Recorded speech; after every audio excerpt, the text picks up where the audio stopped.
보수주의 기독교 운동을 이끌며 큰 영향력을 행사했던 차형규 목사 감선교회 대표가 불륜과 횡령 스캔들을 인정하며 사죄문을 발표했습니다.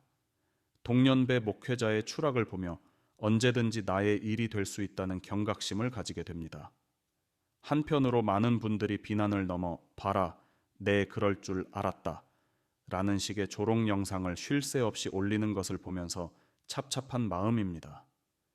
이미 인정한 문제점을 비판만 하기보다 교훈을 찾고 해결 방향을 제시하는 것이 중요할 것입니다. 이번 영상을 통해 데이비드 차가 남긴 것과 실패한 것이라는 주제로 제 생각을 나누려고 합니다. 먼저 감선교회와 차형규 대표가 한국교회에 기여한 점이 있습니다.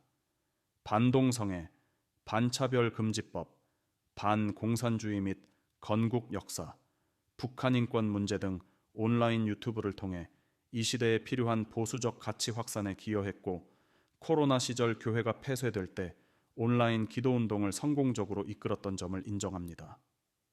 시대는 악의 세력이 기승을 부리는데 지역교회 목회자들은 비난이 두려워 비겁하게 침묵하고 나서지 않을 때 감선교회 차형규 대표의 메시지 자체는 의미가 있었습니다. 그러나 감선교회와 차형규 대표는 처절하게 실패했습니다. 그는 그의 메시지와 삶이 분리되었습니다. 마지막 예수님의 재림의 때를 준비하라고 극단적으로 거룩한 삶을 살라고 강조한 그가 정작 본인은 불륜으로 마음과 육체를 사탄에게 넘겨주었습니다. 열심히 땀 흘려 일하는 성도를 평생 자기 아파트 한 채에 목매어 노예로 사는 인생이라고 했던 그가 강남과 하와이에 수십억대 초호화 부동산을 매입했다는 이율배반적인 행태에 차영규 메시지를 듣고 헌금한 수많은 성도들은 신앙의 근본까지도 흔들리며 깊은 상처를 받았습니다. 그는 2시간에 걸친 회개 인터뷰에서 자신의 잘못을 소상히 나열하고 모든 것을 인정하며 눈물로 사죄하며 책임진다고 했기에 일단락된 것으로 보입니다. 인간은 실수할 수 있습니다. 자신의 죄를 인정하고 용서를 구하는 자에게 하나님은 은혜를 베푸신다고 믿습니다. 하나님은 차영규 대표 한 영혼을 죄와 어두움에서 구원하시기 원하신다고 믿습니다. 회개는 말과 눈물뿐 아니라 의지와 행동으로 열매 맺어야 합니다. 선교회와 목사라는 기독교의 공적 직분을 내세우며 그동안 모은 후원금에 대해서는 투명한 외부 감사를 받고 현재까지 선교회를 잘못된 방향으로 운영한 차형규 대표와 현재 운영진은 책임을 함께 지고 사퇴해야 합니다. 새로운 선교회 운영회를 구성하여 후원금의 목적대로 사용하거나 다시 반환하도록 해야 합니다. 차형규 대표가 감선교회 자산 관리에 개입하지 못하도록 가족과 특수관계에 있는 자들을 선교회 운영진에서 배제해야 합니다. 또한 차형규 개인 변호를 위한 법률 비용 같은 부분도 철저히 선교회 재정으로부터 분리되어야 합니다. 어떤 형태로든 차형규 대표가 배후에서 자산 운영에 개입하고자 한다면 그의 회개는 말뿐인 회개가 될 것입니다. 2시간의 절절한 사죄는 한국교회 성도를 향한 기만, 즉 2차 가해로 기록될 것입니다. 다음으로 한국 보수 기독교의 교훈과 과제를 나누어 보겠습니다.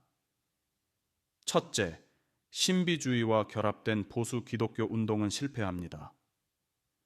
차형규 대표는 처음부터 지금까지 하나님의 음성을 직접적으로 들으며 인도를 받아 사역을 해왔다고 했습니다.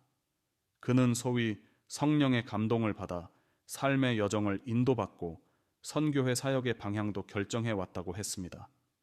심지어 많은 설교 메시지에도 하나님이 제게 말씀하셨습니다 라는 표현이 자주 나타나고 있는데, 이러한 형태의 신앙의 모습이 신비주의적 영성이고 신학자들은 신사도주의라고 명합니다.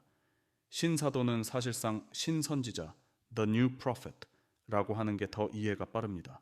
신비주의는 필연적으로 영웅을 추종하는 팬덤 문화를 만들게 됩니다. 왜 그럴까요? 하나님의 음성을 듣고 세상의 미래를 꿰뚫어 보는 신비한 계시자는 그 자체로 신의 대변자가 됩니다. 그 메시지를 듣는 사람은 신의 대변자를 영웅으로 추종하게 됩니다. 차형규는 세상에 잡다한 정보 조각들을 뛰어난 통찰력을 가지고 잘 짝입은 후 메시지를 만들고 그 근거를 신적 계시라고 함으로써 스스로 신적 권위를 부여했습니다. 자신도 모르게 신사도 또는 신선지자가 되었습니다. 그런데 문제는 이런 방식이 여전히 한국교회 수많은 성도들에게 통한다는 점입니다. 특히 열렬히 하나님 나라를 사모하며 다음 세대를 위해 영적 전쟁을 싸우는 성도들, 소위 신앙 좋은 분들이 순진하게 속는다는 것입니다.